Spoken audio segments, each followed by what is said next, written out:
Vision Incubation Hub is a dream come true for me. When we started Vision Life Foundation, we saw that there was a need to regularly engage young people. It's a very verifiable tool that when young people come together, young sharp minds come together, it catalyzes innovation in an ecosystem like Abia. I believe in leadership by example. I'm a servant leader, and I don't tell you to do what I've not done myself. In fact, I don't tell you to do what I've not done myself repeatedly. I'm proud of our success stories. I'm proud of the young people who the hub, helps to become stars globally. If I should give a take home, it should be that we need people to invest in Nigeria. It is a very important conversation that we need to have.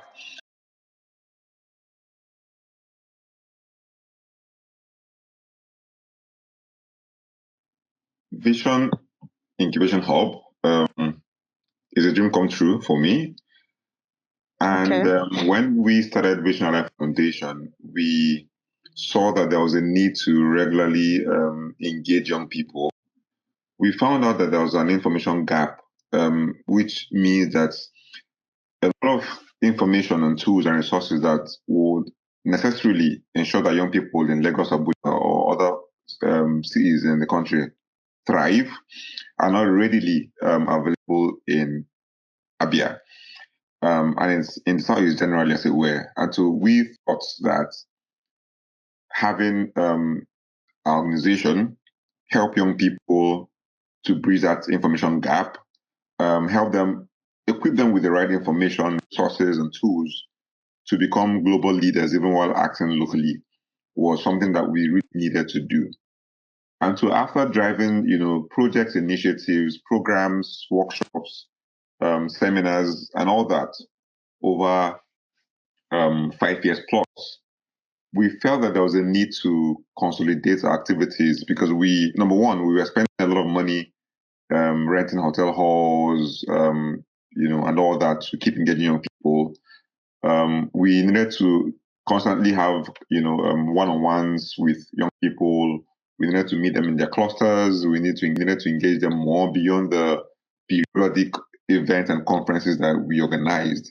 And so we felt that having a hub, a youth development center, where young people can always come around for mentorship, for guidance, for small events, for co-work spaces, to even cross-breed ideas, to peer learn. We felt it was necessary and pivotal to our next level of growth.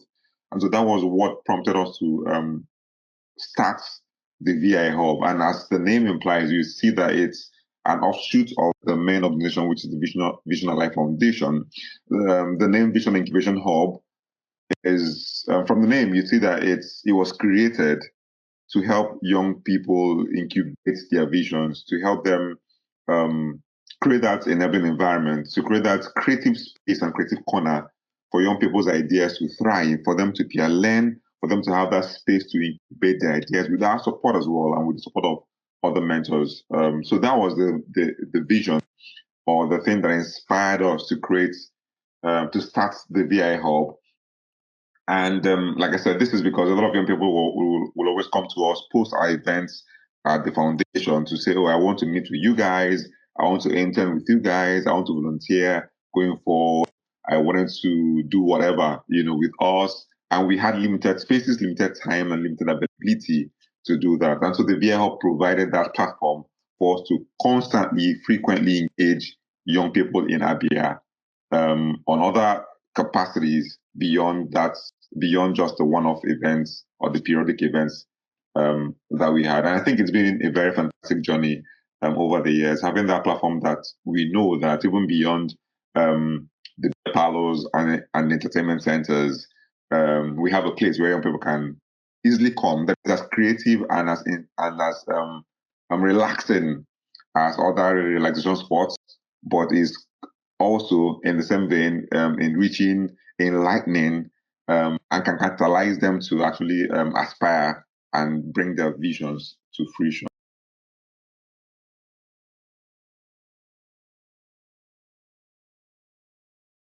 The VIHub is very, very important to me, to the organization, Vision Life Foundation, and to the entire young people in Abia, because it provides that creative space for young people to actually incubate their visions with the help of mentors, like I shared earlier. It's a very verifiable tool that when young people come together, young, sharp minds come together, it catalyzes innovation in an ecosystem like Abia.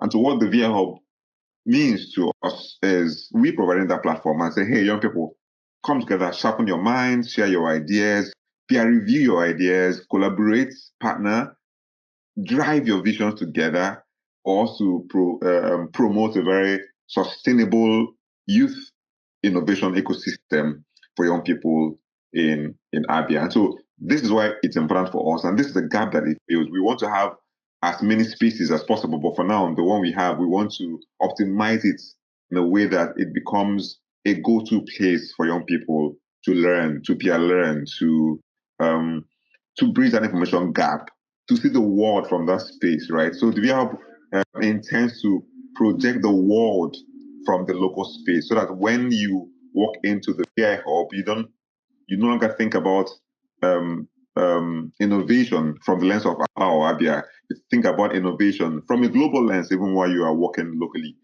So that's what VIHub intends to achieve, and that's the aim it intends to feel as well. And I hope it is feeling that already for young people in Abia states.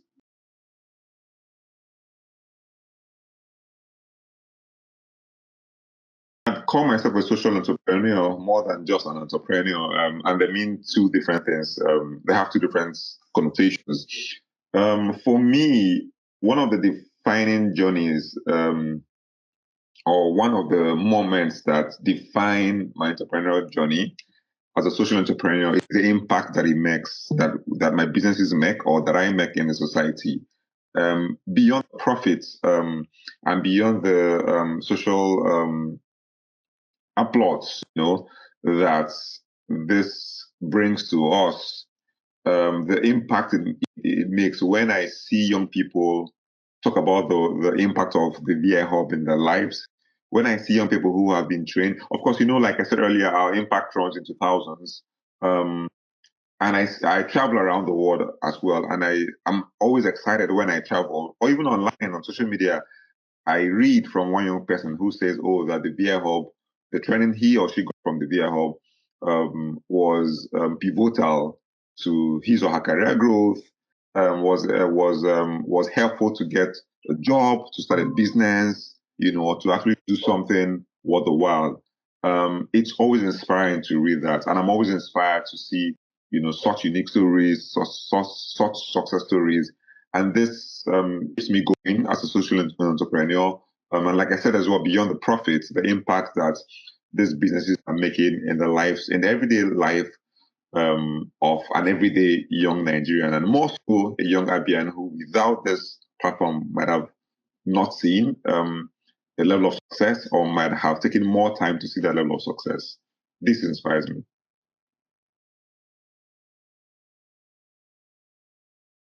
Okay, I'd say that the game changer for me was a mistake that I made. And we all make mistakes, right? Um,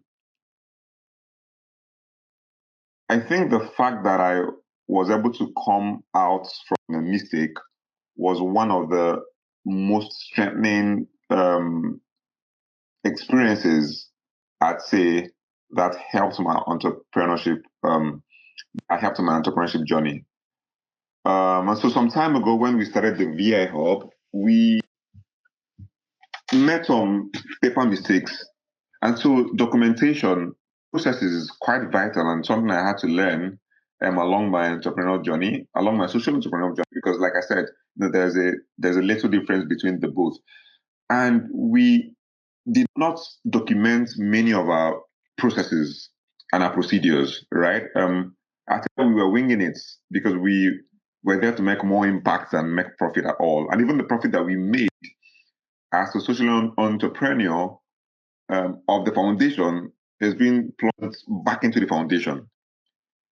And so we accepted a charitable donation that backfired. I'm not able to share the details right now, but I'd say that one of the challenges that we faced earlier was documenting our processes, getting to know the statutes, the law, the policies around business operation in the country. And this is a mistake that I've seen. In fact, that's one of the reasons why we also started the Vision Incubation Hub, because we saw that a lot of young people, when we made the mistake earlier, we saw that a lot of young people made a lot of mistakes in that process, right? A lot of young people got into partnerships without clearly defining the partnership, without clearly defining the roles of partners, without clearly defining the purview of each of the partners. And so when profit starts coming, a lot of challenges ensued. Some businesses shut down because of that. I can count for you businesses in Abia that is no longer existing because of partner crisis, right? And so this, even though this was a mistake that we made earlier, I think this refueled and reignited our passion to do better. Before we registered the VIHub, we had a hub that we called the Youth Development Center. And so that now metamorphosed into the VIHub when we discovered that this was a gap that we ourselves had fallen into, and that a lot of other young entrepreneurs in our community have also fallen into several times. So we thought to consolidate our social enterprise by opening the VIHub and then mitigating that gap that we found, that young entrepreneurs do not have the skills, training, capacity to run sustainable businesses. And that's why we started. So that was the gap and the challenge that we had that now inspired us to start the VIHub and to mitigate that gap and to ensure that young people have all the structure and systems to run sustainable enterprises in Abia.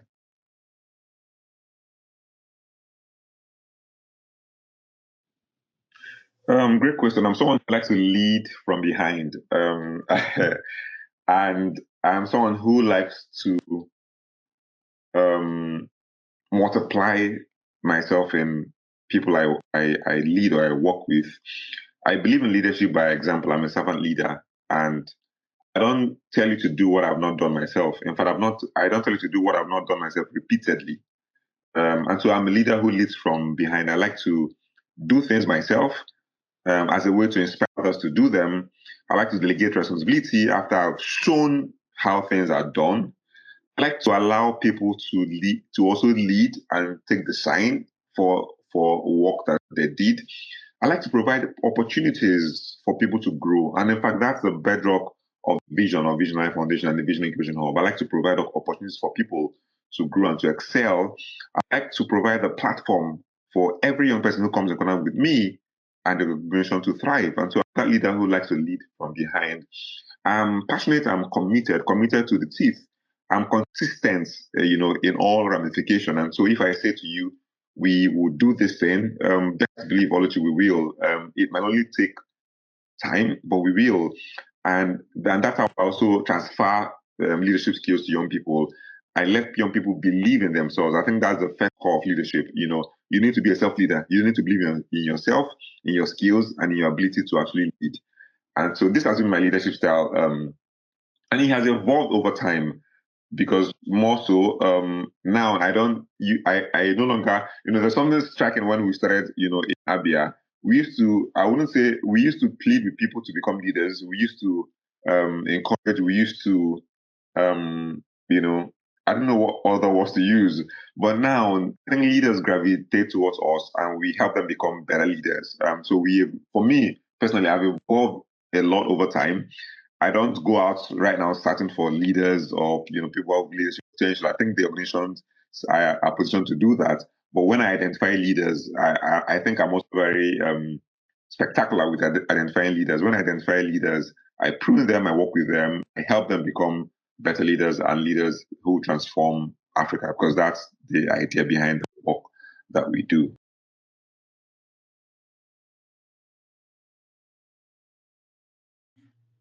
Wow. One piece of advice I wish I had received when I was just starting. I'd say document your process.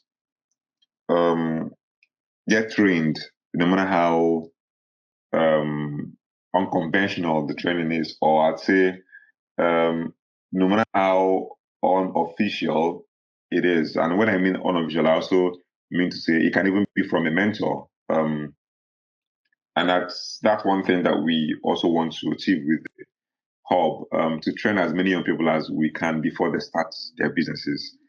A lot of people start businesses, including myself, from when I started, start businesses out of passion, passion to make a change, passion to drive social change, passion to develop a product that will solve a problem. We all have that passion. And so, because of that, most times these passions drive us, and they're to an extent blind our eyes to principles, blind our eyes to systems and structures and mechanisms that will help us sustain the businesses that we creates. And so I would say that one advice I had wish I'd received before or when I was just starting would be pause, get the training, get the mentorship, get the experience you need, study books. Even though I did, but I think I've done much better.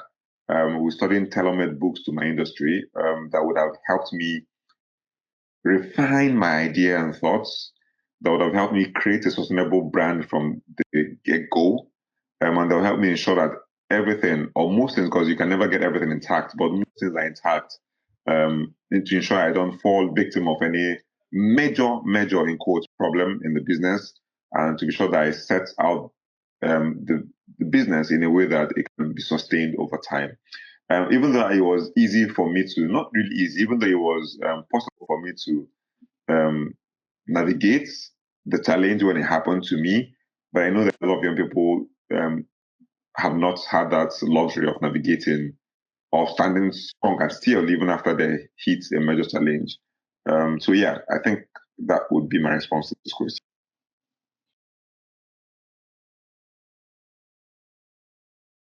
So there are tons of entrepreneurship books. I'm a fan of Robert Kiyosaki. I wouldn't even say any, but I'd say that there are lots of Robert Kiyosaki's books on entrepreneurship and on business. I first started out by reading Rich Dad Poor Dad, which was quite insightful to my entrepreneurship journey. Um, I read Why We Want You to Be Rich, Robert Kiyosaki and Donald Trump, who is the current president of the US. And so I've read a lot of Robert Kiyosaki's books, and these books have really helped me gain mastery in business. I think the first ideal of the hub is that it's open source. It's an open platform. It means that anybody and everyone can walk in and get the support that they need as long as you're a young person in Abia. We're reaching out to more funders, and we believe and we pray that we have access to more funding to democratize opportunities for young people in Abia, and with particular emphasis to underrepresented groups like young women and rural innovators. 2 years ago, we developed an initiative that we call REAP. And REAP is an acronym for Rural Enterprise Acceleration Project. And we started out first with REAP in Technology, which is Rural Enterprise Acceleration Project in Technology. And in fact, this was the idea that we had that made us write to Paradigm Initiative, and for them to find us worthy to be partners for the life legacy training. And so we before we started partnering with Paradigm Initiative, we implemented this REAP in technology in Osioma local government area in Abia, where we went to a rural community, very rural community in Osioma to train. I think it was 15 young women, 15, 20 women on tech skills. It was a very mind blowing initiative because first, and I was there myself. First, I saw young ladies in Osioma who, hitherto before our coming, did not have not seen a computer device in their life. So I'm not even talking about interacted with it or even operated it. Have not seen a computer device in their life, but through that our initiative, these young women were able to see one, you know, test one, use one, but beyond that, they were equipped with high demand tech skills. And I was astonished to see that these young women in 2 weeks had already started coding. The speed with which they learned was astronomical, and I was quite impressed. And it actually gave credence to the fact that, we think that rural or underserved people don't have the skills to be innovators. No, it just made me know that there are lots of talent we have in our communities, and we need, as a matter of urgency, to drive innovation and technology to those communities. We have a lot of young people who, in quotes, are disenfranchised from actively participating in the technology and innovation ecosystem. And we can do this by um, getting into communities. So in summary, the theVIHub has provided the platform. The theVIHub has even provided a specific initiative called REAP to ensure that young people are able to reap from multi-sectors like technology and innovation as well. And we believe that in the coming months and years, we will have more funding and more resources to actually drive this further in communities across the states and even across the country.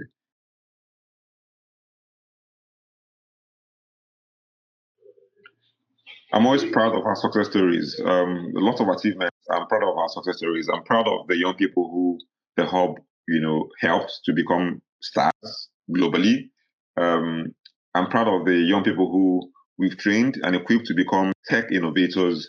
I'm proud of the young people who have gone through our programs and are all around the world doing amazing things, working for big companies, starting and running effective and sustainable businesses, and making ends meet at least for themselves and their families. I think that's my achievements. That's always the achievement of the founder, because the creation of the theVIHub was to ensure that people's visions are incubated.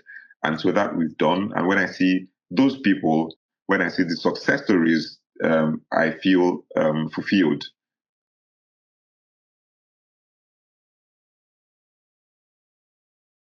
We have a vision, and the ultimate vision is to be a career label.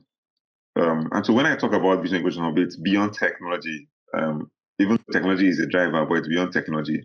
We want to help young people's visions come to life, whether in the creative industry, whether in entertainment. We want to do that, using technology as a key driver.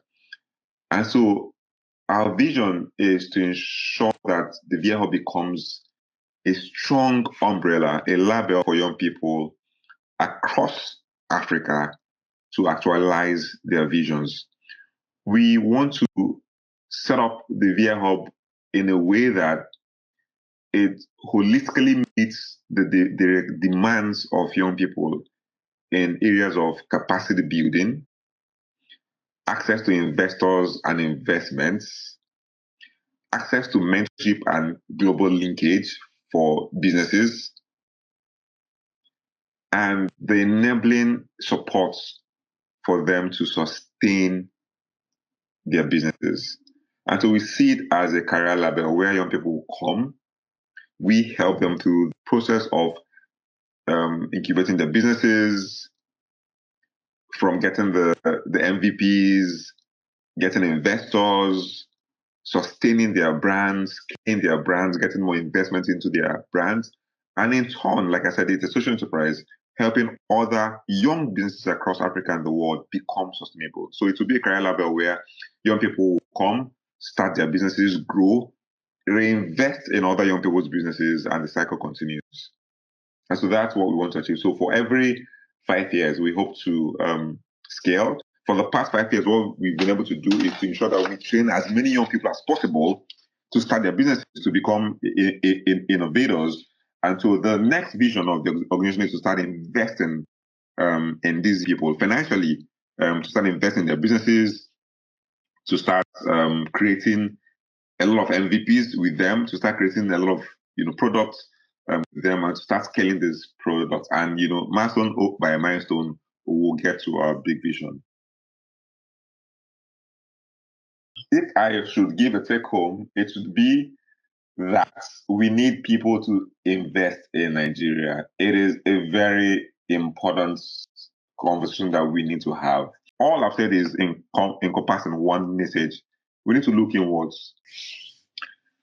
I'd say that Nigeria has the potential to make you whoever you want to be. Nigeria is the biggest economy, one of the biggest economies in Africa. Nigeria has the biggest population in Africa. That is to say that you have both the human resources that you need, you have the clientele that you need, you have everything you need in Nigeria. You have the access that you need as well. Nigeria is on a global map doing big things globally. So I'd say that there's potential in Nigeria, and you can be that big brand from Nigeria. And it's always beneficial to start from where you are, right? It's always beneficial to test the waters from where you are, to pilot ideas from where you are. And so I'd say to you, keep striving for excellence. I know that there are factors that impede um, production, that impede businesses to thrive currently, but I say that these are factors that affect businesses all around the world. Every country has its own unique challenges. Ours might be different, maybe higher. I think that we're on a journey. We're on a journey to stabilize. We're on a journey to grow. And I think Nigeria is a blessed land. It's a land where we can grow. And beyond that, I think that it's our land, it's our place, it's our country, it's our economy, and we can make it happen. I'll use the instance of education, right? I don't have the exact figures, but every year, hundreds of thousands of young Nigerians travel to other countries in the world to get tertiary education. And I'll give you a rough estimate. In the UK, an average international fees will be between 15 to 30,000 pounds annually. In the US is more, you'd see slightly the same range or higher. Um, that's for tuition. And these students pay for accommodation. It means that landlords, people who are into real estate in these countries are better off because we travel. They do grocery shopping every now and then.